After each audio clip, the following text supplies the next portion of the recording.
आप सभी को बहुत बहुत नमस्कार और आप सभी का बहुत बहुत स्वागत है मेरे YouTube चैनल ज्ञान धारा में। आज है चैत्र नवरात्रि का 7वां दिन यानी कि माँ काल रात्रि का दिन। तो आज हम जानेंगे माँ काल रात्रि की कथा, पूजा विधि, महत्व, माँ का स्वरूप, माँ काल रात्रि का प्राकट्य कैसे हुआ, माँ का मंत्र और माँ काल रात्रि को क्या भोग लगाएं। तो बोलिए जय माता दी।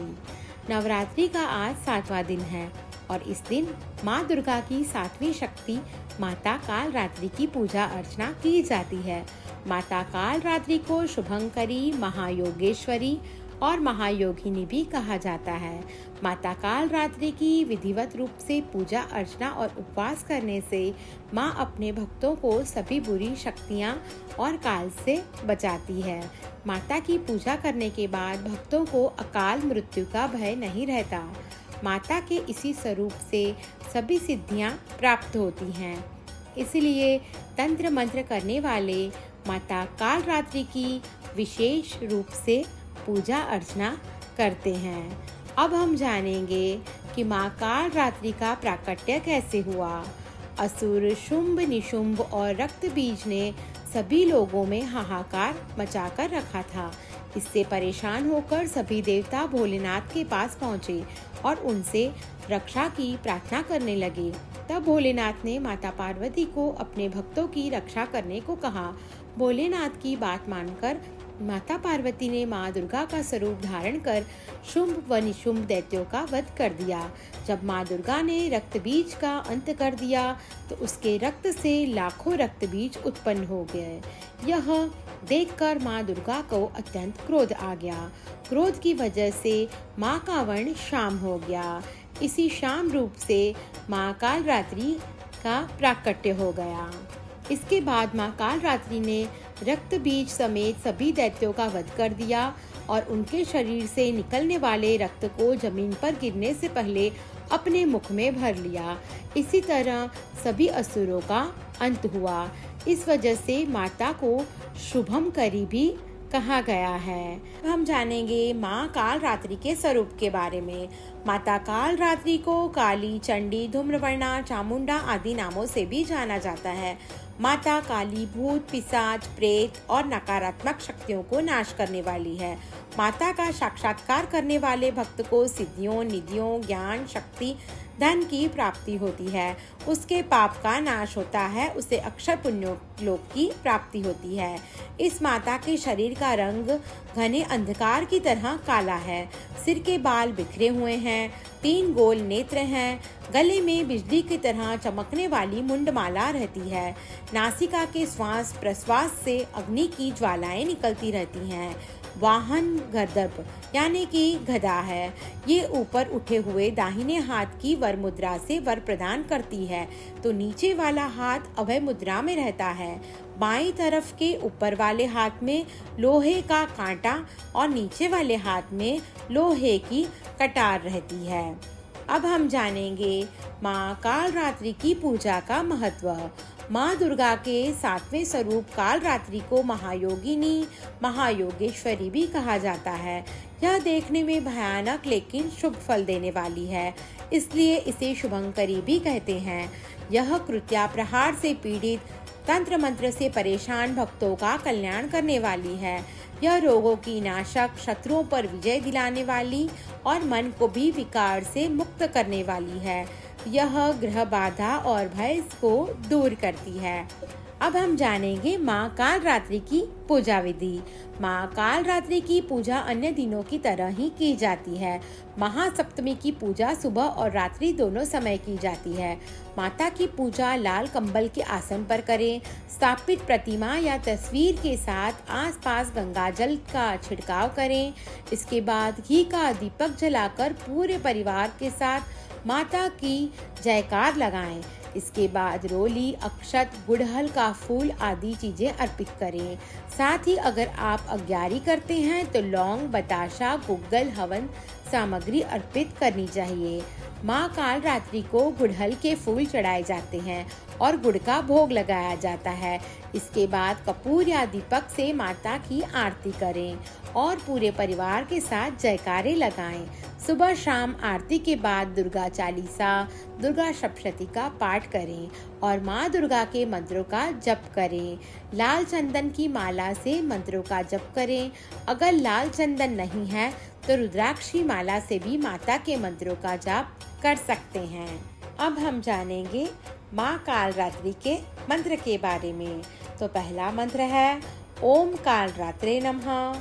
दूसरा मंत्र है ओम ऐं ह्रीं क्लीं चामुंडाय विच्चे। और तीसरा मंत्र है या देवी सर्वभूतेषु माँ कालरात्रि रूपेण संस्थिता नमस्तस्यै नमस्तस्यै नमस्तस्यै नमो नमः। इसका अर्थ है हे माँ सर्वत्र विराजमान और कालरात्रि के रूप में प्रसिद्ध अम्बे, मैं आपको बारंबार प्रणाम करती हूँ। हे माँ मुझे पापों से मुक्ति प्रदान करें। अब हम जानेंगे माँ कालरात्रि को आज के दिन क्या भोग लगाएं। माँ कालरात्रि को गुड़ अति प्रिय है। मान्यता है कि माता रानी को नवरात्रि के 7वें दिन गुड़ का भोग लगाना अत्यंत शुभ माना गया है। नवरात्रि के 7वें दिन माँ को लाल रंग अति प्रिय है। ऐसे में माँ कालरात्रि की पूजा के दौरान लाल वस्त्र पहनना बहुत ही शुभ माना गया है। अब हम जानेंगे माँ कालरात्रि की कथा। पौराणिक कथाओं के अनुसार शुंभ, निशुंभ और रक्तबीज नामक 3 दुष्ट दैत्य थे। इन तीनों ने मिलकर तीनों लोकों में हाहाकार मचा दिया था। समस्त प्राणियों और देवताओं के सामने जीवन संकट उत्पन्न हो गया था। इन दुष्ट दैत्यों के बल के आगे कोई भी अस्त्र शस्त्र टिक नहीं पा रहा था। परेशान होकर सभी देवतागण भगवान शिव के पास पहुँचे और उनसे समस्त प्राणियों और अपने प्राणों की रक्षा की गुहार लगाई। शिव जी ने देवताओं की व्यथा को समझते हुए उन्हें शीघ्र ही इस संकट से छुटकारा दिलाने एवं समस्त प्राणियों की सुरक्षा का वचन दिया। शंकर जी को पता था कि इस दैत्य का संहार माता पार्वती ही कर सकती है। तत्पश्चात भगवान शिव ने माता पार्वती से कहा कि आप आदिशक्ति जगत जननी हैं। आपके तेज के समान तीनों लोकों में कोई नहीं कर सकता है।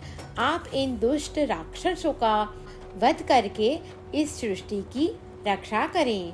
शिव जी की आज्ञा पाकर माता पार्वती ने दुर्गा का रूप धारण किया और शुंभ, निशुंभ एवं रक्त बीज का वध करने निकल पड़ी। मगर उन दानवों को समाप्त करने में एक विकराल समस्या थी। रक्त बीज को यह वरदान मिला हुआ था कि जहाँ भी उसके रक्त की एक भी बूंद गिरेगी, वहाँ रक्त बीज जैसा दूसरा दानव उत्पन्न हो जाएगा, जिसके कारण उसका वध करना अत्यधिक कठिन था। माँ दुर्गा ने दानवों की सेना का संहार करना प्रारंभ कर दिया। भीषण युद्ध हो रहा था। ऐसा लगता था जैसे ये पृथ्वी रक्त से लाल हो जाएगी। माँ दुर्गा अपने सिंह पर सवार होकर दानवों के खेमे में प्रलय मचा रही थी। उनका रौद्र रूप देख दानव भय से कांप रहे थे। चारों तरफ रक्त और शवों का अंबार लग गया। सभी दानव काल के गाल में समा गए, मगर असल कार्य तो रक्त बीज का वध करना था। माँ दुर्गा जब भी रक्त बीज पर प्रहार करती, वो हंसने लगता और जहाँ भी धरती पर उसका रक्त गिरता, सैकड़ों रक्त बीज पुनः उठकर माता से युद्ध करने लगते। माता समझ गई कि इसका वध करने के लिए इसका रक्त भूमि पर नहीं गिरने देना है। आदिशक्ति माता दुर्गा ने उसी क्षण अपने तेज से माँ कालरात्रि को उत्पन्न किया और जैसे ही माँ दुर्गा ने रक्त बीज का सर काटा, कालरात्रि ने उसका रक्त नीचे गिरने के पहले ही अपने मुंह में भर लिया। दूसरा रक्त बीज उत्पन्न नहीं हो सका। इस प्रकार माँ दुर्गा की स्वरूप कालरात्रि प्रकट हुई और रक्त बीज का वध हुआ। तब से माँ कालरात्रि देवी के 7वें स्वरूप के रूप में स्थापित है। दुर्गा पूजा के 7वें दिन माँ कालरात्रि की उपासना का विधान है। इस दिन साधक का मन सहस्त्रार चक्र में स्थिर रहता है। उसके लिए ब्रह्मांड की समस्त सिद्धियों का द्वार खुलने लगता है।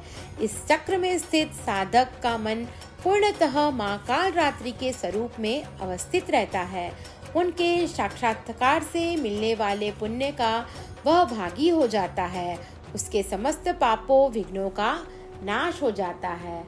उसे अक्षय पुण्य लोक की प्राप्ति होती है। माता के स्वरूप को अपने मन में अवस्थित करके मानव को संपूर्ण निष्ठा भाव से माँ कालरात्रि की उपासना करनी चाहिए। यम नियम संयम का उसे ध्यान पूर्वक पालन करना चाहिए।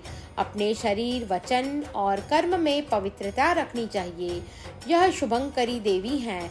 इनकी उपासना से होने वाले शुभ लाभों की गणना नहीं की जा सकती।